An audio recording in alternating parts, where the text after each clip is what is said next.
It's Lee, and in today's video I'm going to walk you through how to effectively use Gmail filters and labels. It's a simple process that may take a couple of minutes, but I'll guide you through every step of the way. Unfortunately, you can't perform this task on the Gmail app, so I recommend logging in through your computer for the easiest experience. To begin, let's start by creating some labels. Labels will help you categorize and organize your emails into different groups, like bills, social media, newspapers, or work-related messages, for instance. I already have a label for notes, so let's add more. To do this, tap on this plus icon here. Let's create a label for emails from Google.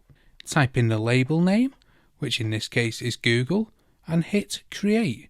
You can repeat this process to create as many labels as you need. Next, let's go to the top of the page and tap on Create a Filter. This will allow us to set up a criteria for filtering emails in your inbox and automatically assign them to a specific label. The options presented will help us define the filtering rules.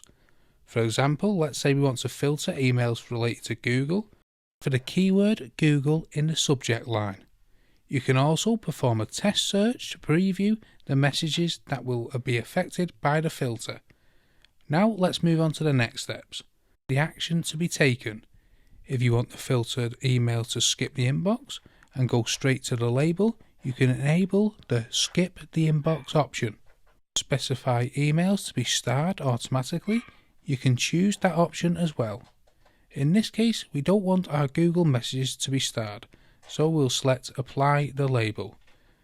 Then choose the label you want to assign it to, in this case Google. You can also choose other options and actions such as forwarding the email or deleting it. Once you're satisfied with the settings, then click on Create Filter to activate that filter. Now, from now on, all incoming social media related emails from Google will automatically be filtered and placed in the Google label. Additionally, you can manually apply the label to individual emails.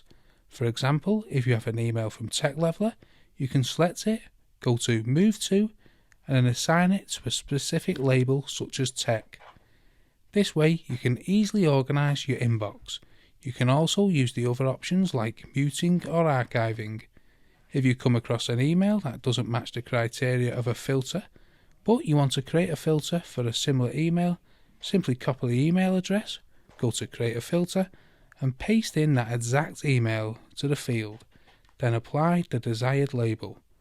Gmail filtering and labeling features are incredibly powerful and can help you stay super organized. I highly recommend taking advantage of them. If you have any questions, feel free to ask them in the comments below. And if you found this video helpful, don't forget to give it a thumbs up and subscribe to our channel for more helpful content. Thanks for watching.